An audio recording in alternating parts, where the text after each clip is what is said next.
نحمده ونصلي على رسوله الكريم أما بعد أعوذ بالله من الشيطان الرجيم بسم الله الرحمن الرحيم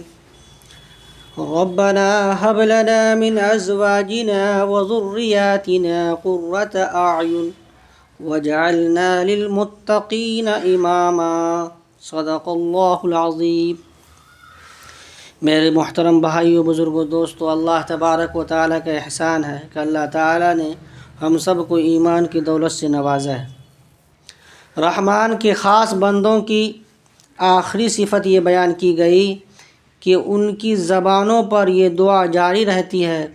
ربنا ہب لنا من ازواجنا وذریاتنا قرۃ اعین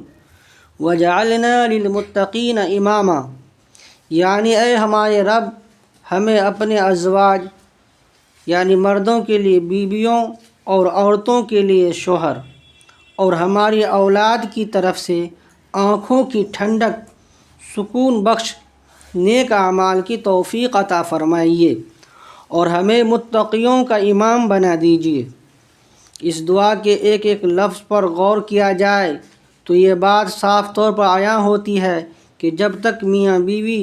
ہم آہنگی اور اولاد میں فرما برداری نہ پائی جائے، اس وقت تک آدمی کو پرسکون زندگی نصیب نہیں ہو سکتی۔ اور چونکہ آدمی اپنے اعتبار سے سکون کا معیار طے کر سکتا ہے، اس لیے آیت کے آخری جز میں تقوی اور پرہیزگاری والی دعا کو شامل کر کے یہ اشارہ بھی فرما دیا گیا کہ دینداری کے بغیر حقیقی سکون کا حصول ممکن نہیں ہے۔ حضرت حسن بصری رحمۃ اللہ علیہ سے جب اس آیت کی تفسیر کے بارے میں پوچھا گیا تو آپ نے ارشاد فرمایا کہ یہاں آنکھوں کی ٹھنڈک سے مراد یہ ہے کہ اللہ تعالی مسلمان بندے کو اس کی بیوی، بھائی اور دیگر قریبی رشتہ داروں کی طرف سے اپنی اطاعت اور فرما برداری دکھاتے ہیں، اور بلا شبہ اپنی اولاد یا اولاد کی اولاد یا بھائی اور اعزہ کی دینداری سے بڑھ کر مومن کے لیے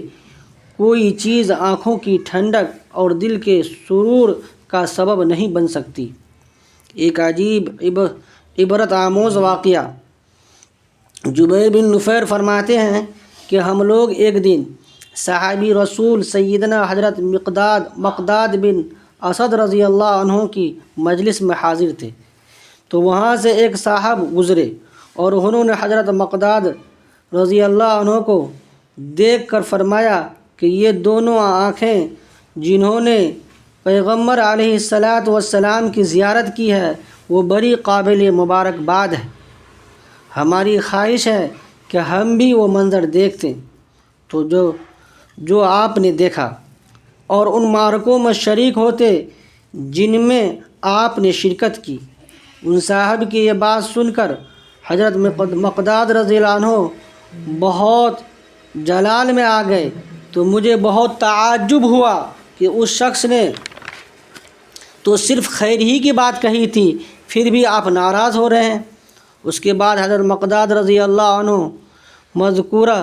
شخص کی طرف متوجہ ہو کر فرمایا کہ اللہ تعالی نے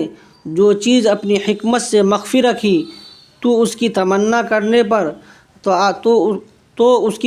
کرنے پر آدمی کی کون سی چیز آمادہ کر رہی ہے،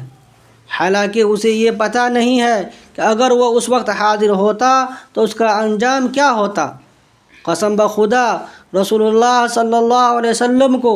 بہت سے ایسے لوگوں نے دیکھا جن کو اللہ تعالی نے اوندھے منہ جہنم میں داخل فرمائیں گے، جنہوں نے نہ تو پیغمبر علیہ السلام کی دعوت قبول کی اور نہ آپ کی تصدیق کی۔ تم اس بات پر اللہ کا شکر کیوں نہیں بجا لاتے کہ اللہ تعالیٰ نے تمہیں تمہاری ماں کے پیٹوں سے اس حالت میں نکالا کہ تمہیں اپنے رب حقیقی کی معرفت حاصل تھی اور پیغمبر علیہ السلام کے لائے ہوئے دین کی تصدیق کرنے والے تھے، اور اللہ تعالیٰ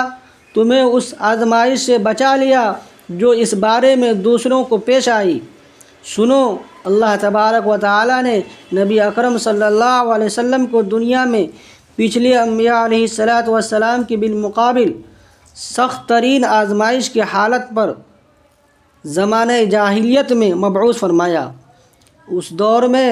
یہ لوگ بت پرستی سے بڑھ کر کسی بھی دین اور مذہب کے قائل نہیں تھے۔ بس نبی اکرم صلی اللہ علیہ وسلم نے ایسی واضح دلیل لے کر تشریف لائے جس نے حق و باطل کے درمیان واضح فرق کر کے دکھلایا، جس کی وجہ سے اپنے باپ اور اولاد یا اپنے بھائی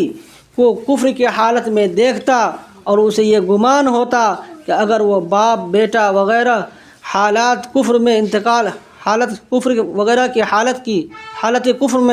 انتقال کر گیا تو وہ جہنمی ہوگا، اور اس کے جہنم میں جانے کی وجہ سے اس مومن کی آنکھیں ٹھنڈی نہ ہو پائیں گی۔ اسی لیے اللہ تبارک و تعالی نے مومنین کی طرف سے اس آیت میں دعا کا تذکرہ فرمایا کہ اللہ ہمارے اور ہماری ازواج اور اولادوں کو آنکھوں کی ٹھنڈک بنا دیجیے، یعنی ایمان اور اعمال صالحہ کی توفیق عطا فرمائیے جس کی بنا پر وہ جنت کے مستحق ہو سکیں اور ہماری آنکھیں انہیں دیکھ کر ٹھنڈی ہو۔ میرے محترم بھائی بزرگ دوستو، یہ دعا جو ہے بالکل بہت جامع دعا ہے، اس لیے اس کا ہم سب کو جو ہے اہتمام کرنی چاہیے، اور اہتمام سے ہر فرض نماز کے بعد مانگنی چاہیے تاکہ اللہ تعالی دین اور دنیا کی بھلائی عطا فرمائے اور دونوں جہاں میں جو ہے عزت عطا فرمائے، راحت اور سکون والی زندگی دنیا میں بھی عطا فرمائے، اور یہاں سے جانے کے بعد ہمیشہ کے لیے اپنے مہمان خانوں میں داخل فرما دے۔ اللہ تعالی ہم سب کو کہنے سننے سے زیادہ عمل کرنے کی توفیق نصیب فرمائے۔ وآخر دعوانا الحمد للہ رب العالمین۔